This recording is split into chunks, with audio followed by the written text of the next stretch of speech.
whether face-to-face, soul-to-soul, virtually here on Zoom.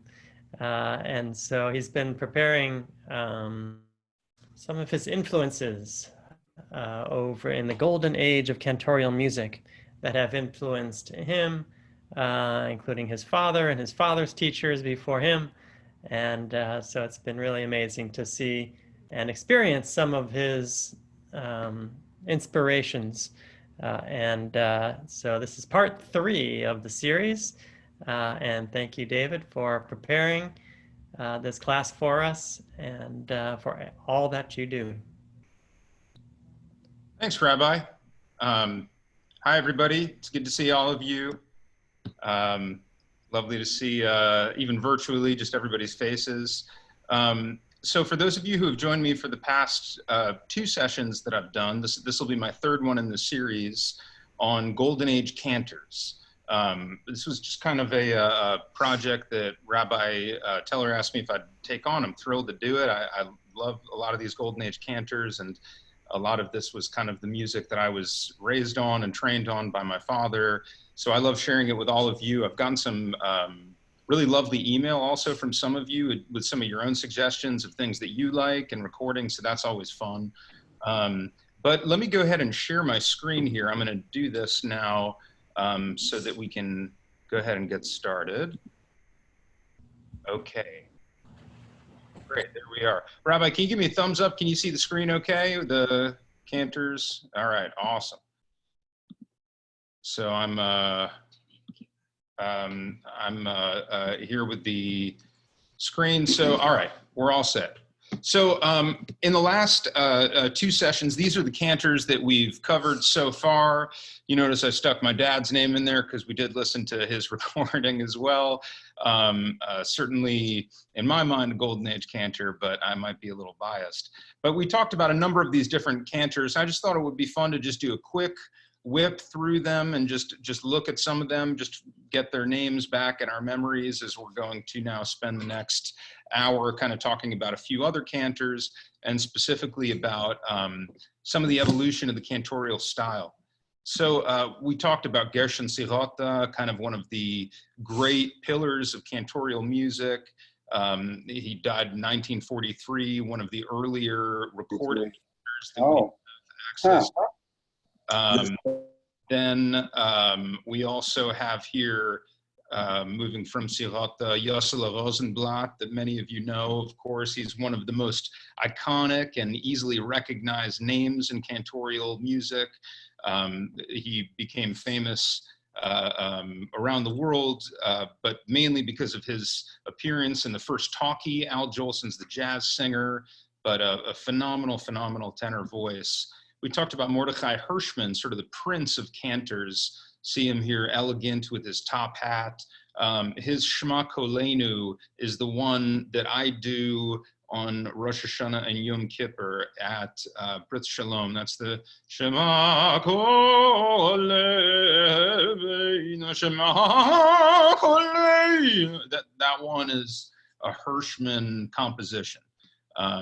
So just to put a little reference point in there. We talked about Moshe Kusevitsky as well, also one of the greatest voices, really in all of the cantors, and so many great singers. He was the one who would stick the excessive high note at the end of his compositions that would make it really hard for any cantor that wanted to come after him and copy any of his selections while davening. Just made them all crash and burn on that final note. They'd be doing pretty well and they'd get to that final note that Kusevitsky would stick in there and they just couldn't hang. So he was just one of the great cantors. We talked about Moshe Oisher, and we're going to spend a little more time actually talking about Moshe Oisher at the very end of today's time together. Moshe Oisher was a little bit of the baby-faced film star. You can see him here, looking very Hollywood, very different than the other cantors, you know, that came before. Certainly, you know, these guys all have a different look to them than Oisher does here. Clean shaven, boyish, handsome, and he really got started in the Yiddish theater and then made his way from Yiddish theater when he was already a celebrity onto the Bima leading services. So he was kind of looked at as a bit of an outsider by some of the cantors. So then, of course, I stuck my own father in here. We heard a little bit of his own chazanas. I played some of his Rosh Chodesh benching. And just for those of you who didn't hear it, I'll tell you what. Let me just do it. I can't help myself. Come on, it's my dad. So let's hear.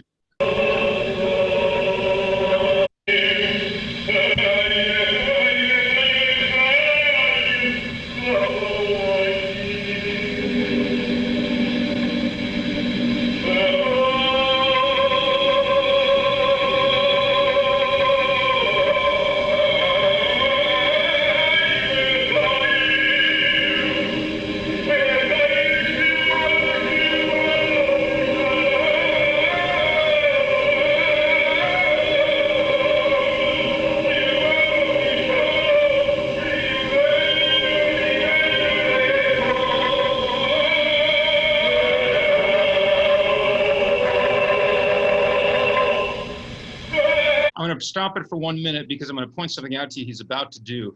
We're going to talk in the next 45 minutes, however much time we have together, about not just cantors today, but we're going to talk about actually how the cantorial music is kind of built. So one of the concepts in cantorial music we talk about is sort of the building blocks of the composition. How do you do it? And there are these cells. You think, you know,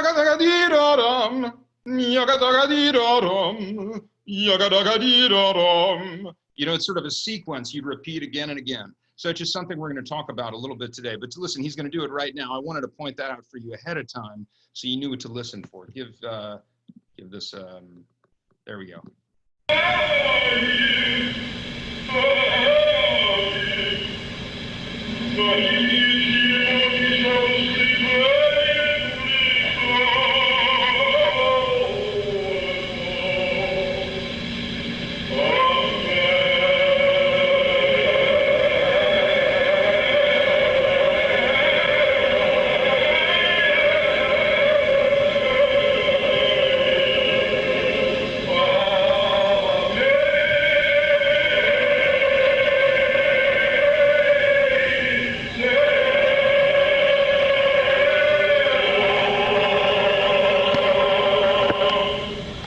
Got a question in the chat.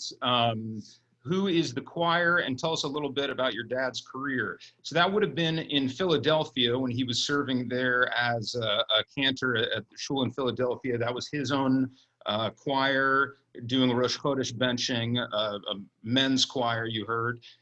So Dad, I'll just take 30 seconds or so to tell you about that. Dad trained, as I say here on the slide, with three of the great cantors, Zabel Kvarten, Moshe Genshef, and Pinchik. He came out of that world. He was born in Poland, of course, but came to the United States as a baby and grew up here, but really drew from that Eastern European world.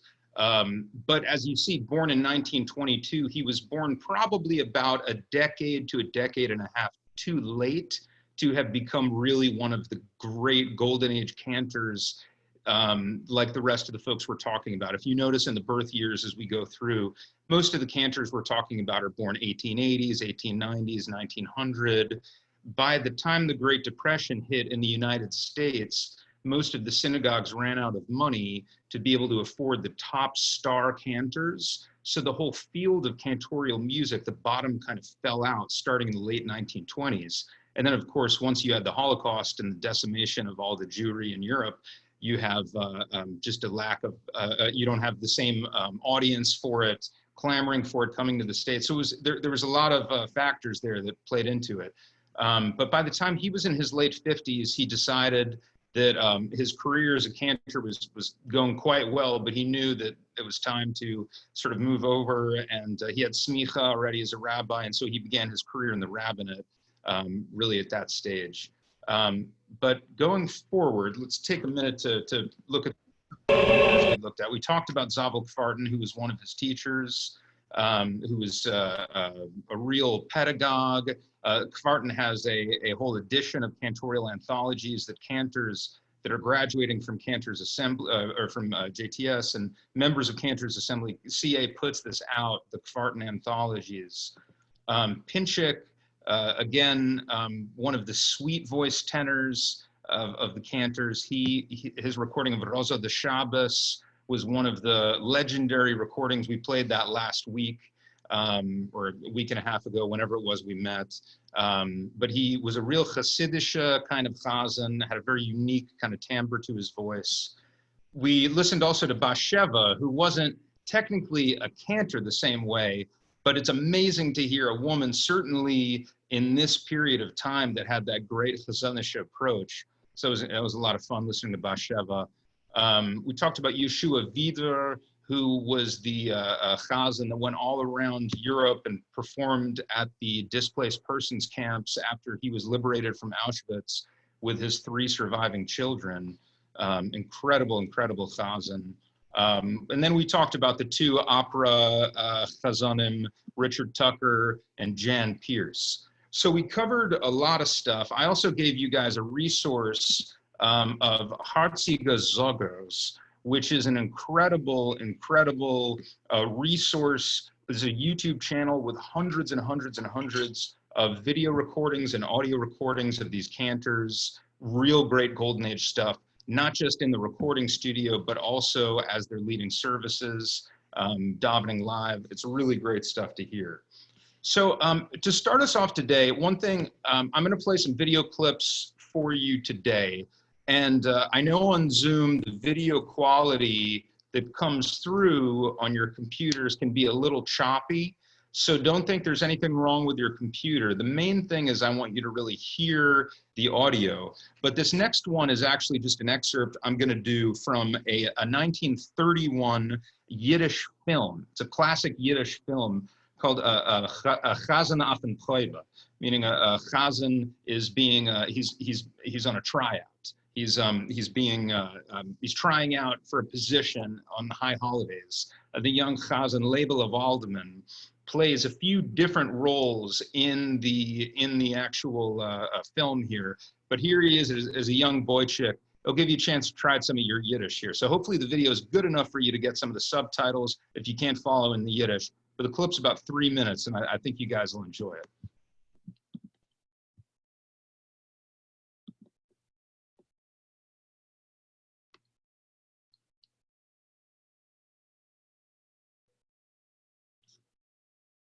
It's not really a trial. It means more like an audition. It's gehört dem Lieder Komitelei. Was sagst du zu dem? Wie gefällt dir etwas gar a Hasen a Deutsch? Brüder Chairman, ich will auch sagen, dass der Deutsch gefällt mir sehr, sehr stark nicht.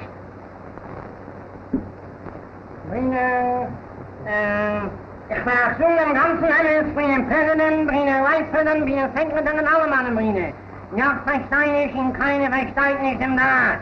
Ich bin zu sagen, jeder hat Deutsch, ist besser als Galicianer. Ich bin kein Galicianer. Volking Galicia, gib mal Galicianer. A Litwa geht ihr euch, wenn es ein Litwa. A Litwa will ich nicht erlauben. Und die? Weil man versteht ihm nicht. Man versteht ihm nicht? Nein. Das ist ein Success. Ich habe nicht erlauben.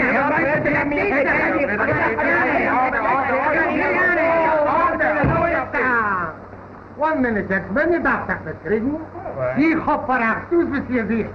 Abhalten, abtasten. Mit der Stimme, mit Personality, mit Pep. 1 minute war's noch in übersehen, was ihr tut.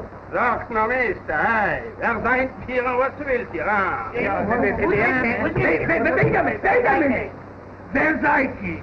Ich bin sein Manager, das hab ich ihm aufgeführt. Oh, ist ein Feuerkoll. Hat ihr Mann. Hat eine Stimme, hat bezahlen Haus. Hat Häusen, hat hinten, hat hinten. Das damit, ihr versteht an mir, will nicht. Ich weiß, was ihr will. Ihr will zu einem modernen Chasen, mit der Stimme, mit Pep, mit Jazz. Also gib mal so Konidre, mit der Two-Step-Melodie. Soll suchen Hallo, mit der Ragtime-Melodie. Soll suchen Sanatoike, mit der Flag-Bottom. 1 minute, gentlemen. Und trieb ich im Boot daran, und ich wird im Boot sehen. Hey, Labele! Kinder an her. Das ist der Hasen, das tut sich. Das ist der Hasen? Das ist nicht. Wait a minute. Hey, Labeler, do yourself a nothing day. My motion, my now go. It's my motion, my now go. Live. He's my motion, my now go. It's my motion, my now go. Live. He's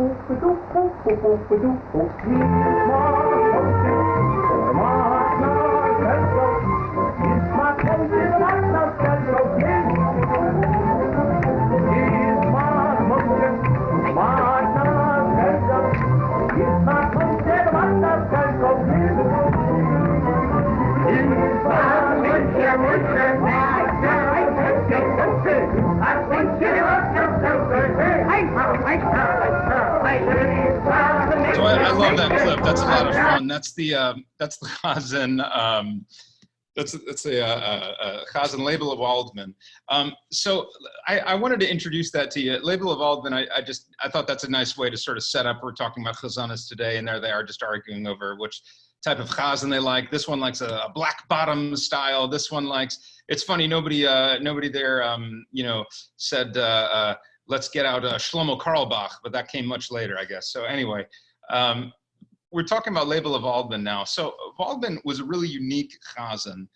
He was born on the Lower East Side of Manhattan in 1907. And so he was really the only American-born Chazan that you could really say is a golden age Chazan. It was Label of Waldman.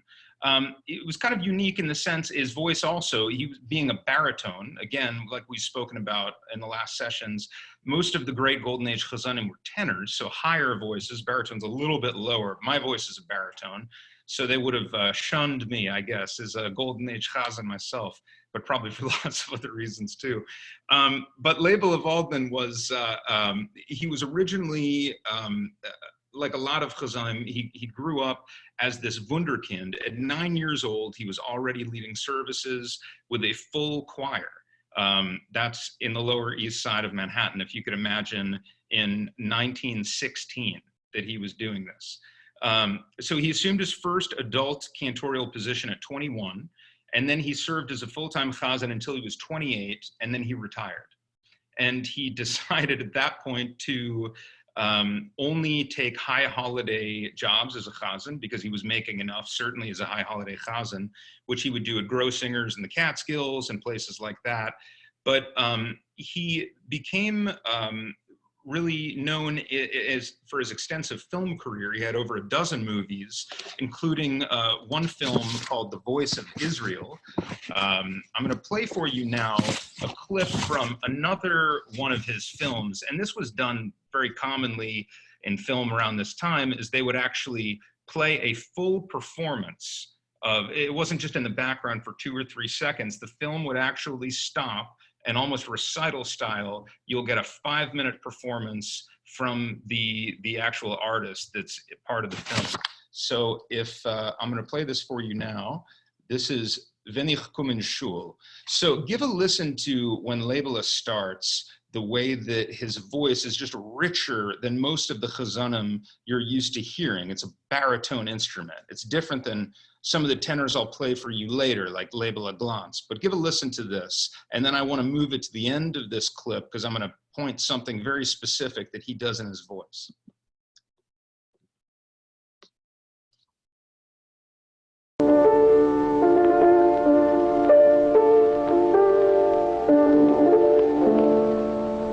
Wenn ich komm in Schul zu gehen, ich nehm dem Sieder in der Hand, misch ich mir at Wille auf,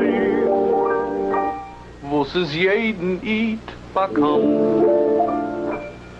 Wie tief wie hoch ist der Gedank, wo's es liegt behalten dort. Tu all der Rabbi hält sich ein, zu jeder Wort. Mein Gott, wenn du hast mir geschenkt das Leben, hast du mir Amatune gegeben, hast du mir Amatune gegeben. So we've established this is a baritone voice. I'm going to stop it there, and I'm going to move it ahead a few minutes now into farther in the clip. And we're going to hear as he gets towards the end of the clip, and he's getting towards his higher part of the voice, instead of cracking or trying to go up, he just flips into the falsetto voice. If you're not a singer and you don't know, you've heard the term falsetto, what does that really mean? Think like the Bee Gees, you know what I mean? Or think Michael Jackson. Falsetto. When a guy sings up here, that's falsetto. So listen how Label of Waldman seamlessly brings that almost strange part of a man's voice. That's the principle of Kopfstimme, or head voice, I talked about in the previous session. I had a couple questions about this, so I wanted to play the specific example for you. All right.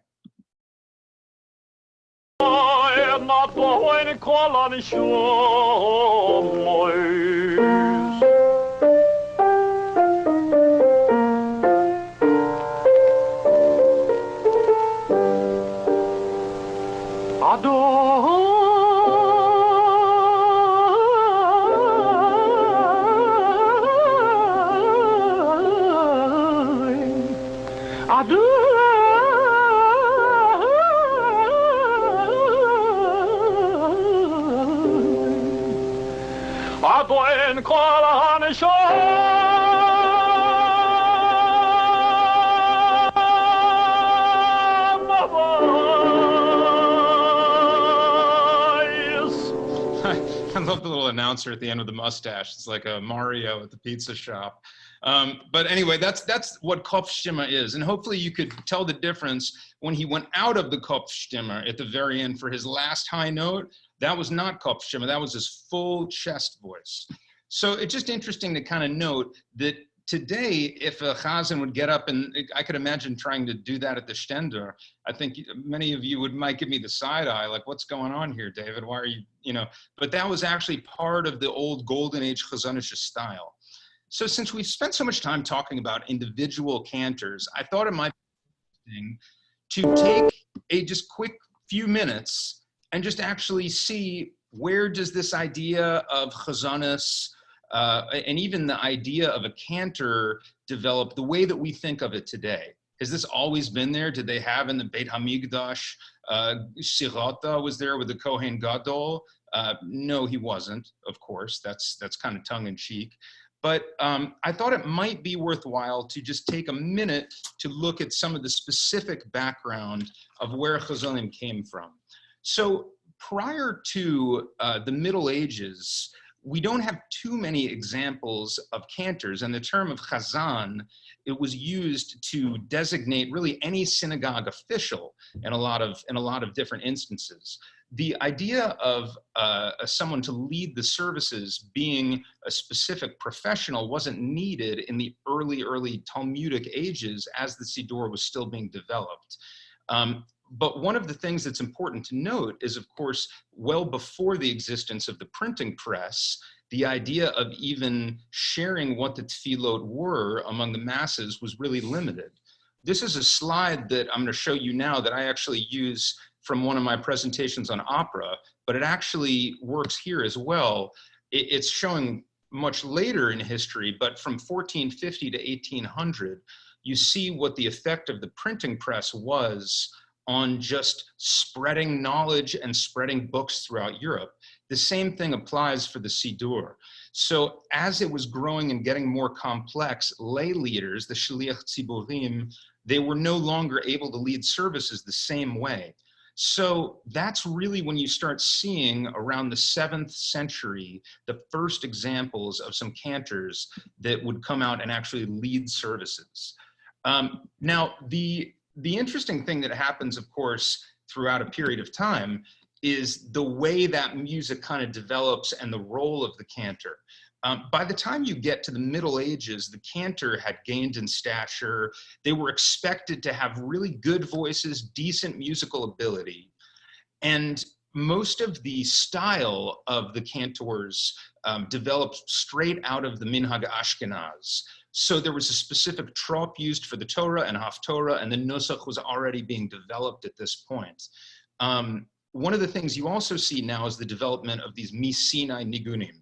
So the idea of being Misinai, they weren't actually given at Mount Sinai, but the melodies are meant to sort of conjure up, this is something that cannot be changed. This is cemented. So some examples of Misinai melodies might be, if I were to get up and do a different version of Kol Nidre, if I got up and decided to do some new melody that, you know, I heard that I thought was good, some new composer, I think I'd have an uprising on my hands. So I often refer even to Kol Nidre as saying, that's Misinai, we can't touch that.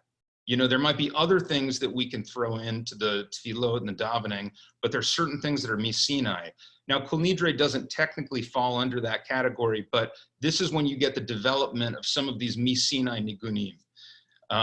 So these were the early cantors, but as the style kind of developed really after the Crusades, you start seeing as Jews are pushed from pillar to post, you get all of these Byzantine European Jews escaping from Europe to go farther east in the late Middle Ages period. But then about 400 years later, things aren't looking so hot over there either, and they start moving back west. So driven from pillar to post, you're seeing throughout this an adoption of lots of folk music, Russian folk music, Greek folk music, even Armenian chants. We can trace some of that musicological DNA in some of our own tefillot.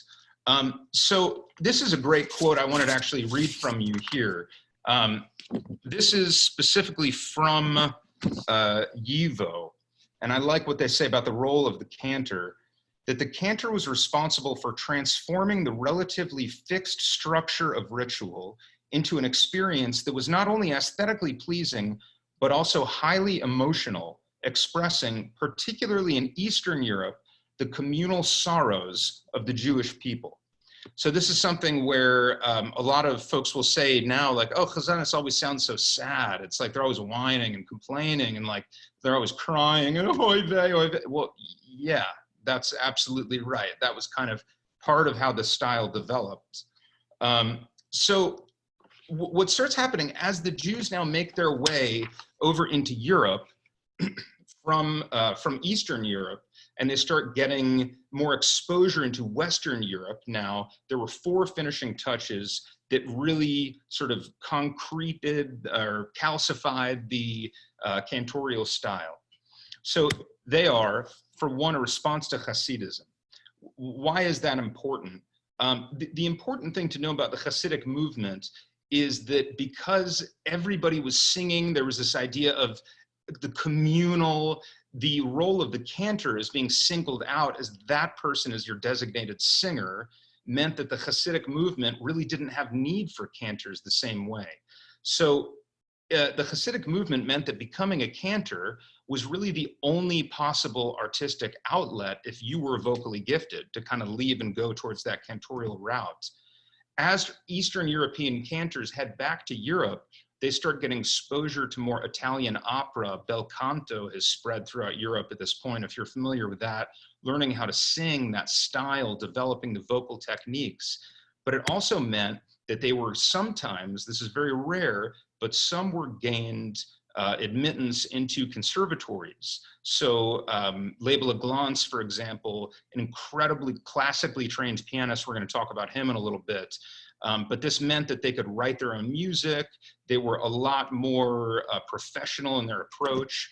And then all of the wealthy Jews that could now afford to pay big salaries to bring these star cantors over, especially during the early part of the 20th century into New York. So this is really what bolsters this golden age of cantorial music and creates kind of what we can think of now as the golden age of cantors. So we have this fully realized cantorial style where you're repeating text over and over again, just like Andy Hoffman loves. I know it's his favorite thing when we do that. And I'll give you an example of that in a moment.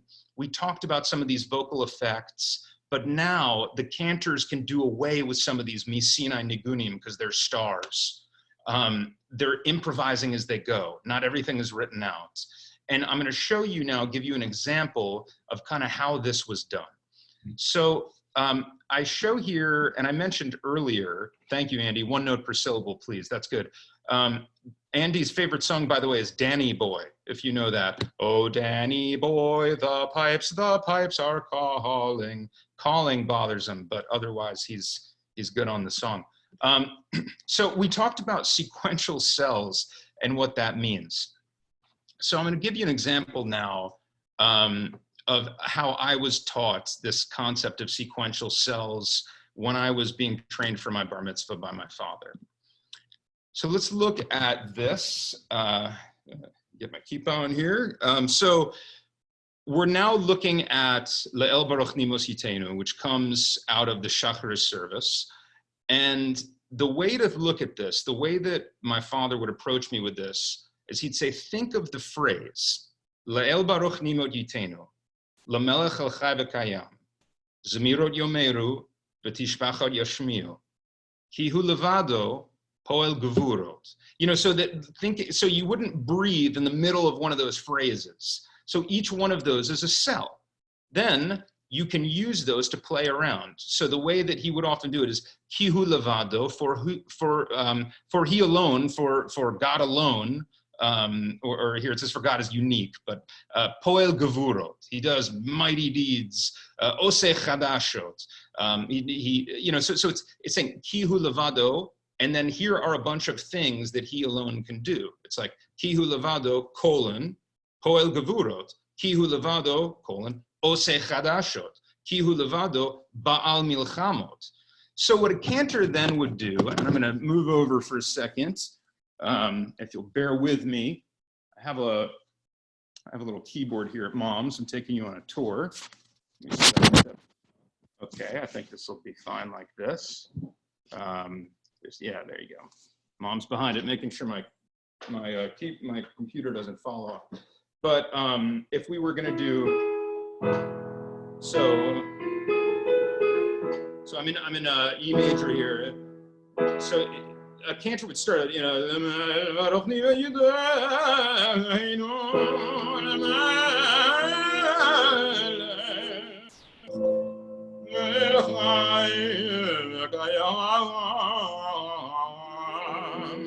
so if I wanted to try this with the phrases, with doing cells, I might try, for example,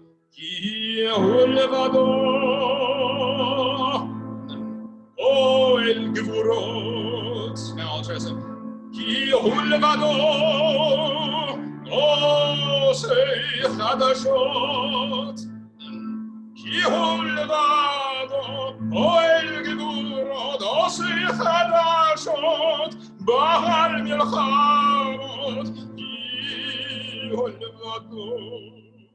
So I'm going back to this idea. It's this phrase. It's almost like a trope. So you can stack those phrases, and that's the idea that I wanted to just demonstrate for you. I thought you might find that interesting. But we're talking about golden age cantors here, which are far more interesting than hearing me do it. So let's now, we've had a chance to hear Waldman singing some Yiddish songs and things. Now that we've sort of gotten our ears calibrated into some phrases and styles and things that are important to know about listening to this cantorial style, let's actually hear him sing a piece of chazanas, not just a Yiddish song from a film, so we can really hear his stuff.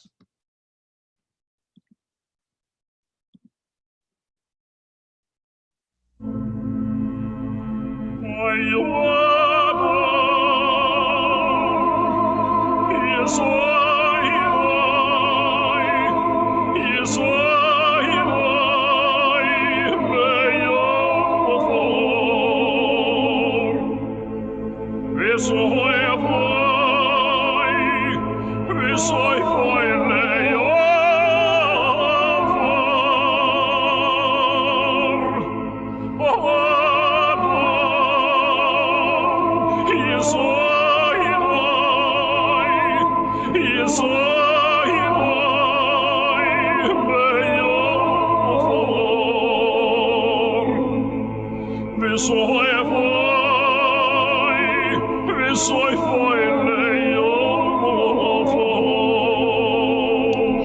I want to also point out, as we're listening to this, you'll notice that there are two other voices singing together with him. There is a bass that's droning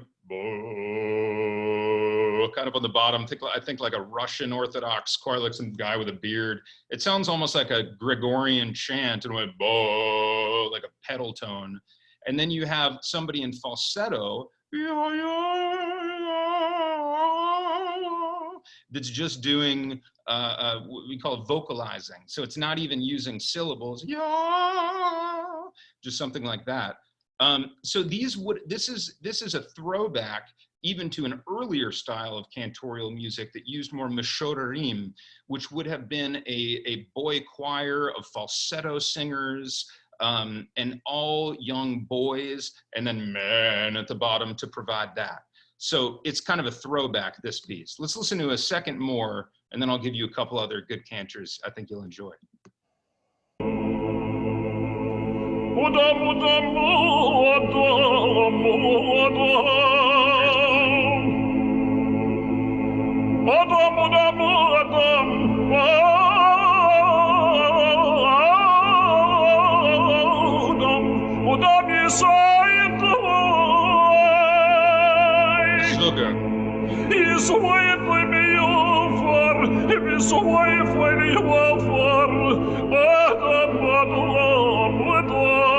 You hear the krechts and it's the Italians call it singhiozzo, a sob. It's that same feel. In Yiddish they call it a krechts in the voice, a cry in the voice. And that would, I mean, my dad would listen to that and weep. I mean, it's something about when a chazan could do that, it could just rip right in your kishkas. Listen to this.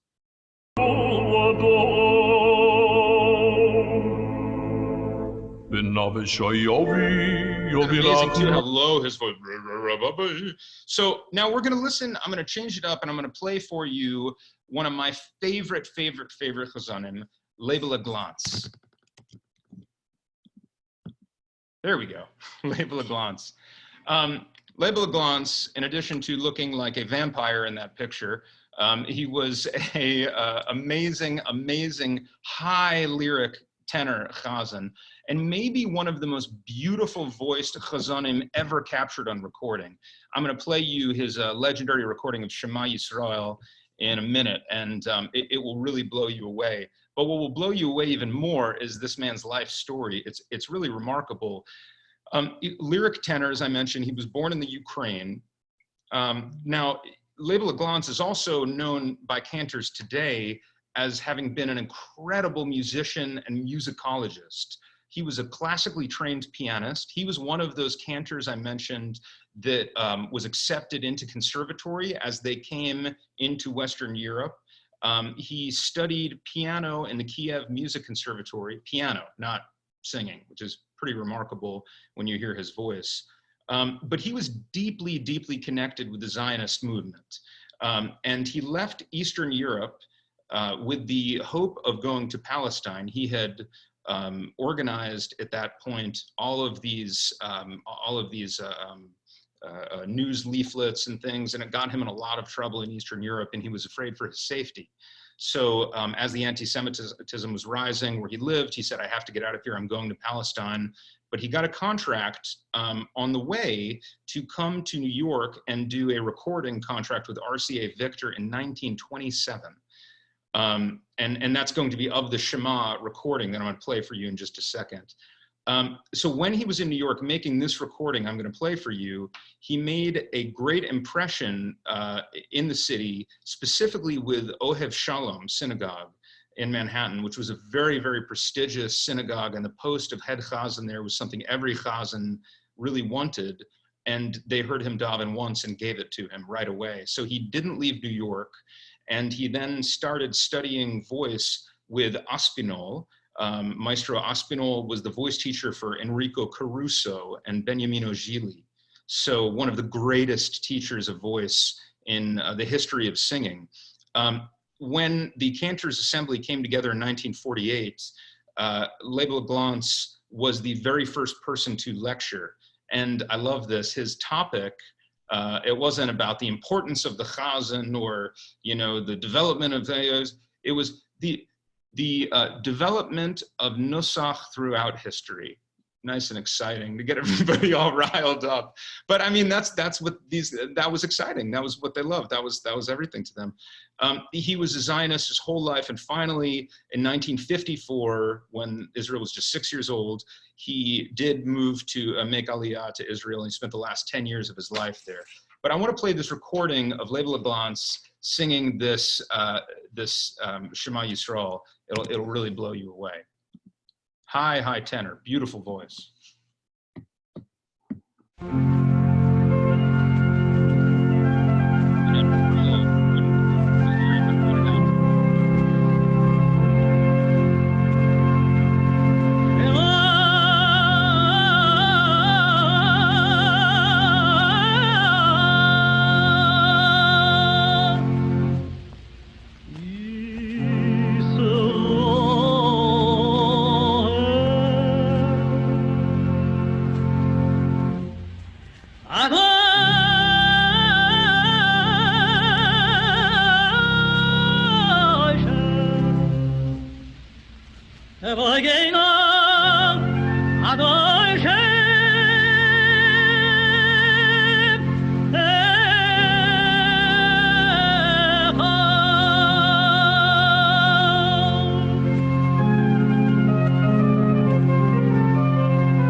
Let's move it a little ahead. Let's hear him really let it rip a little bit, shall we?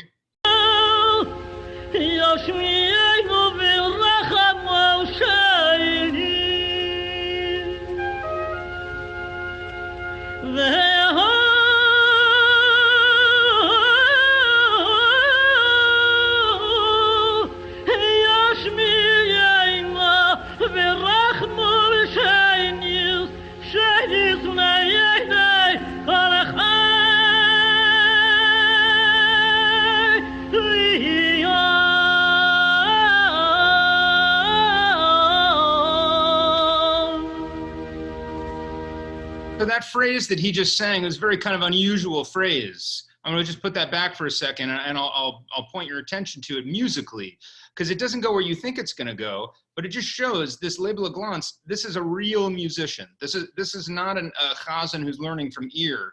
He's thinking strategically of the notes and keys and relationships, that he knows exactly what he's doing. It's very strategic. So just listen to what he does with this one more time. It's something you wouldn't expect to hear.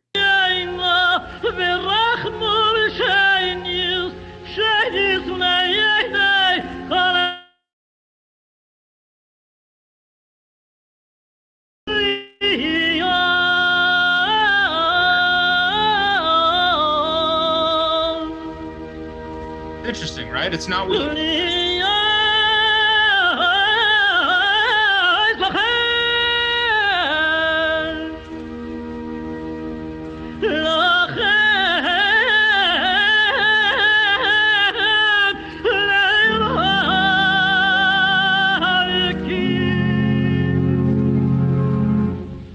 So just a remarkable voice. I love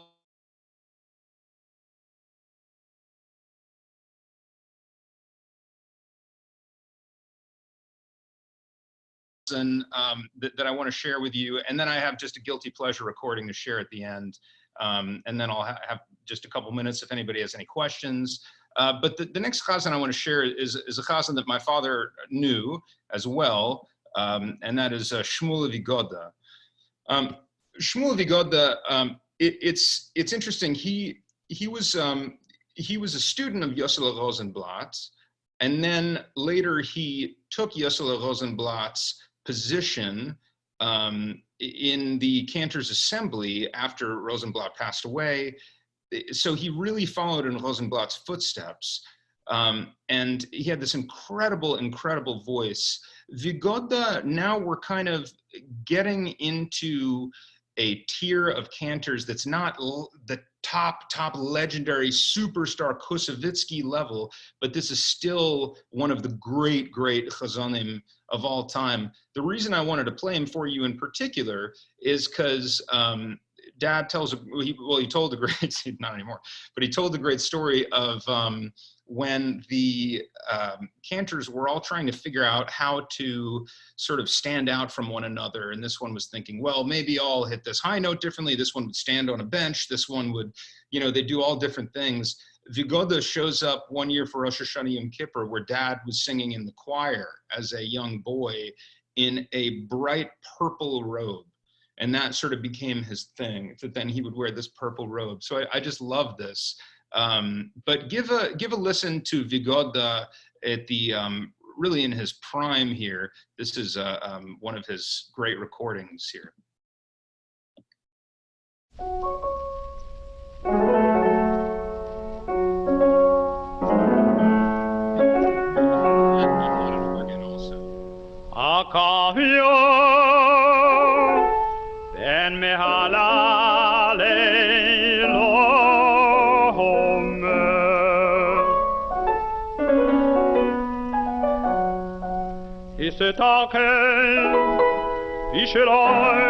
But let me also say, so forgive me for pausing this so quickly, but and interrupting it so frequently, but I think it's helpful to know what to listen for.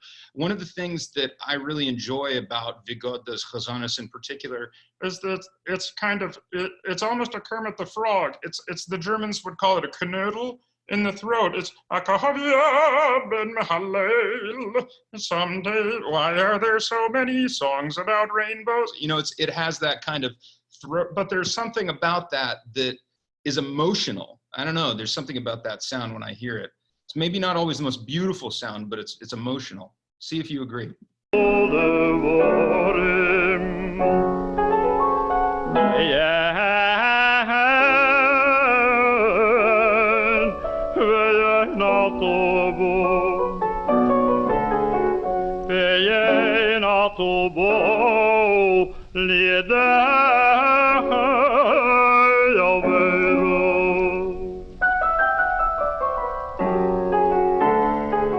Let's move the head a little bit.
The Shmuel Vigoda for you.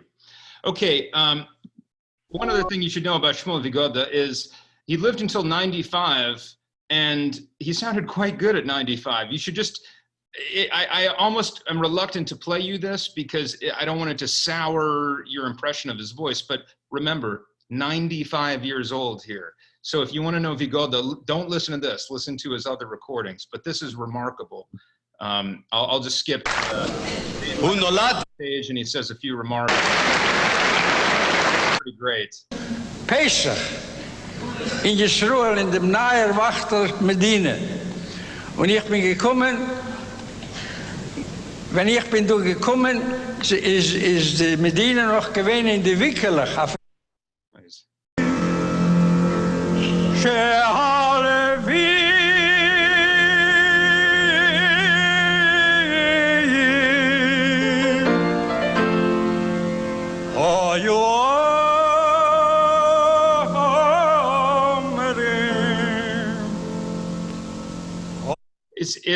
It's a recording that if you have to catch it in the right moments, and forgive me, I didn't cue up the exact moment where he actually, you're like, wow, there's glimpses of this young man still in this 95-year-old voice. It's remarkable.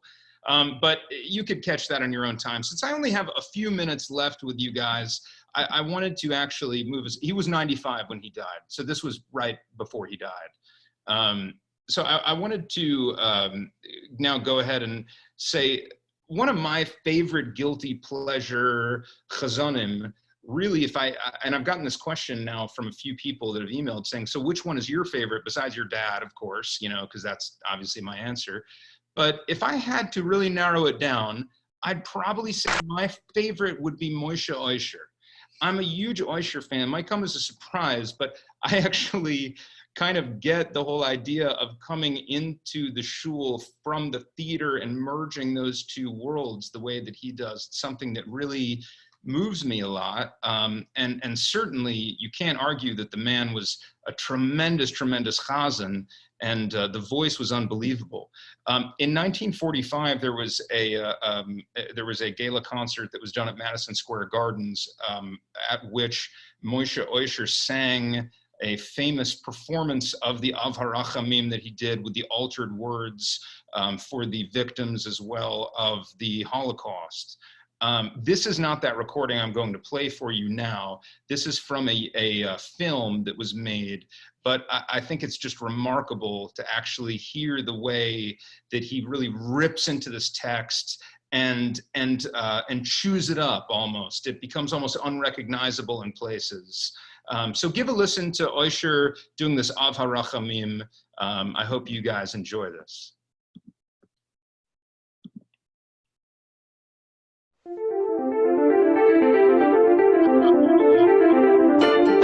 Oisher didn't write that.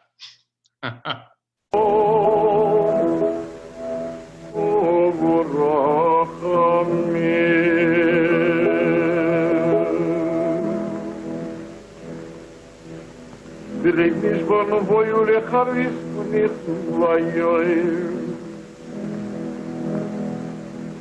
Direkt will Shabbos, Shabbos das Abelvino, Shabbos das Abelvino Meres.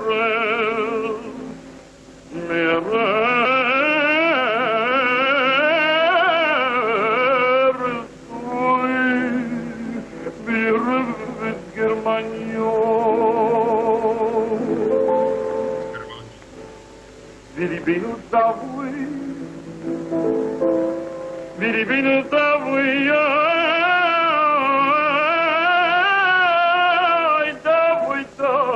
tavui, alurui tasar negitmaya. Ruachim nishpachal wishli amadi.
My feelings exactly.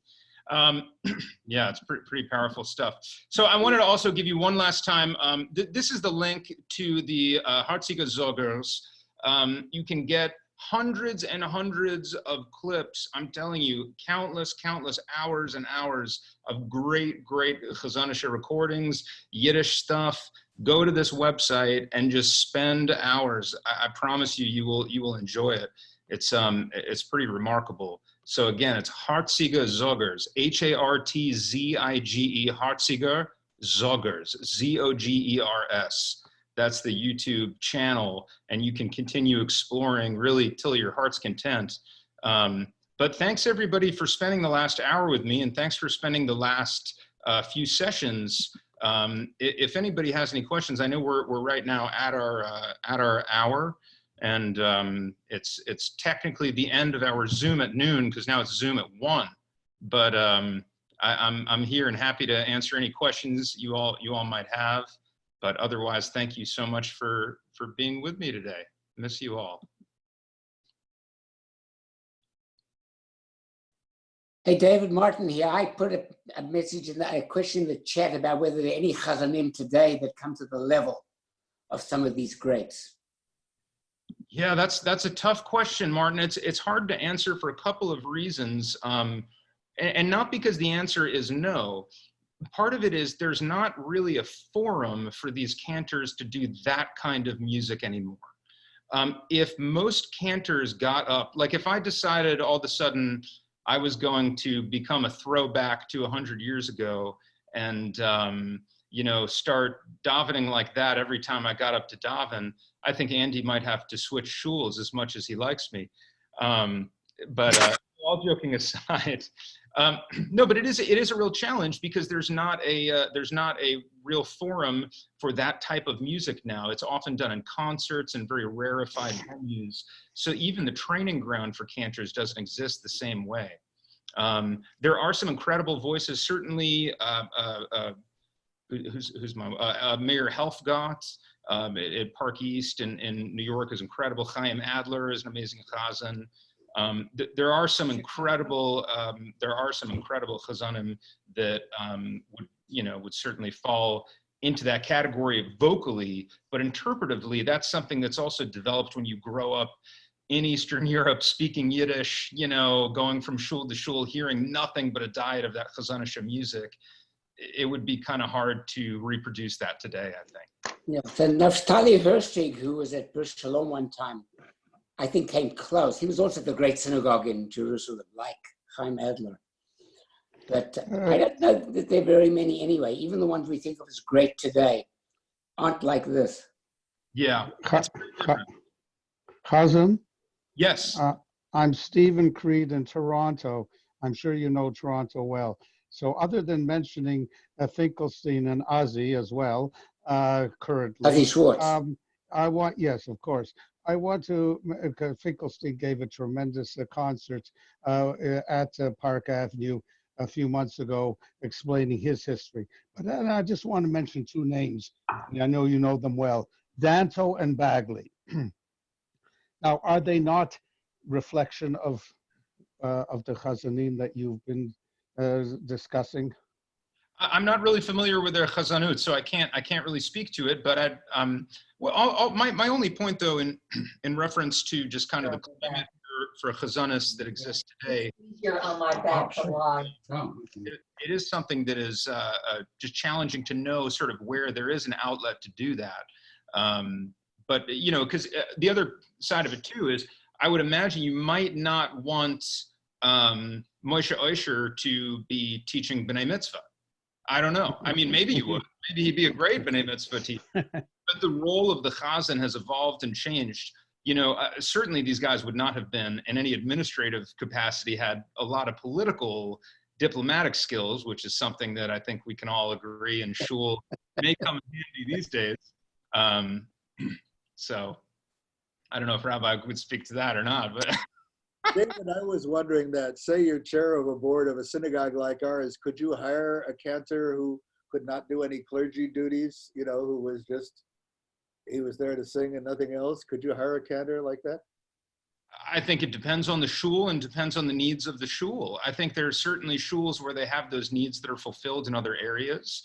You know, the role of the cantor, the idea even of a you know, the role of the rabbi, it also deals with kind of how involved is the rabbi in that and how involved is the cantor in that. There's some shuls where, you know, historically the cantor may have had more of a clergy role, and in other shuls they don't.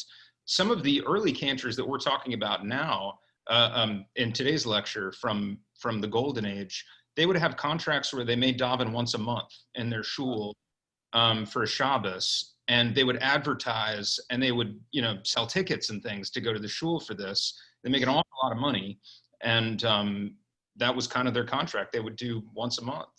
Wow. Yeah, and certainly no clergy rules, you know, responsibilities at all with some of them. Yeah. Well, it's lovely to see everybody. It's fun just kind of staring at each other. But if we don't have other questions, I think I'll just say it's wonderful to see you all. I miss you guys and hope everybody's staying safe. Rabbi, thank you for putting these together. David, Yeah.